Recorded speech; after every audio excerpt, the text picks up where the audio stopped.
অসমীয়া সংস্কৃতিৰ অন্যতম অৱদান হ'ল দিহানাম। এই দিহানামক অধিক প্ৰচাৰৰ বাবে ৰাজ্যখনৰ বিভিন্ন কাৰ্যত বিভিন্ন ধৰণৰ কাম আৰম্ভ হৈছে।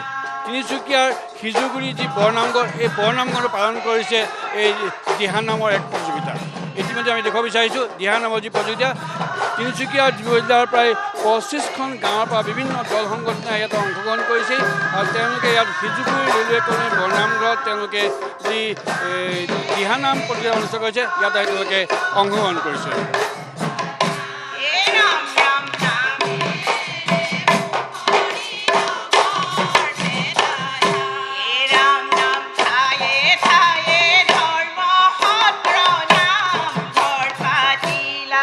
আয়োজকসকলে লোক আছে, আমি তেওঁৰ ওচৰলৈ আহিম, তেখেতৰ দুষাৰ কথা শুনিব বিচাৰিম।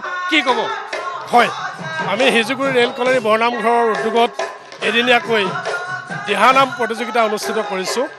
আচলতে ভগৱন্তৰ নাম প্ৰতিযোগিতা নহয়, কিন্তু যুৱ সমাজৰ মাজত, যুৱক যুৱতী আইসকলৰ মাজত এই নামৰ বহুল প্ৰচাৰৰ বাবে প্ৰতিযোগিতামূলকভাৱে এদিনীয়াকৈ অনুষ্ঠিত কৰা হৈছে। অসমৰ বিভিন্ন প্ৰান্তৰ প্ৰায় অৰ্ধশতাধিক দলে এই প্ৰতিযোগিতাত অংশগ্ৰহণ কৰিবৰ বাবে আহিছে তথা অংশগ্ৰহণ কৰিছে। আমি সকলো ৰাইজৰ একান্ত উপস্থিতি তথা এই নামৰ তত্ত্ব অৰ্জনৰ বাবে ভক্তিভাৱে অনুৰোধ জনাইছোঁ। দিহানামত অনুষ্ঠিত হৈ আছে, আমি অমীয় বাইদেউ আমাৰ আছে, আমি সুধিব বিচাৰোঁ কেনেকুৱা দিহানামক এক নতুন পৰ্যায়লৈ নিয়াৰ প্ৰচেষ্টা আৰম্ভ হৈ আছে। এই প্ৰতিযোগিতাৰ যোগেদি হওক বা অন্য নামে কি ক'ব?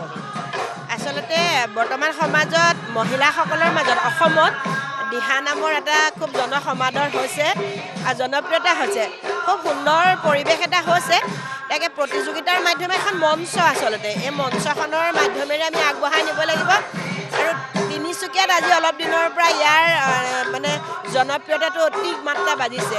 আৰু ৰেলৱে কলনী সকলোৱে কৰ্মত নিয়োজিত হৈ থাকে, চাকৰি, কিন্তু তাৰ মাজতে মহিলাসকলে পুৰুষসকলেও যে সহযোগিতা কৰি এনে এটা সুন্দৰ অনুষ্ঠান তেওঁলোকে অনুষ্ঠিত কৰিছে, তাৰ বাবে সকলোকে মই পৰম আন্তৰিকতা ধন্যবাদ জ্ঞাপন কৰিছোঁ।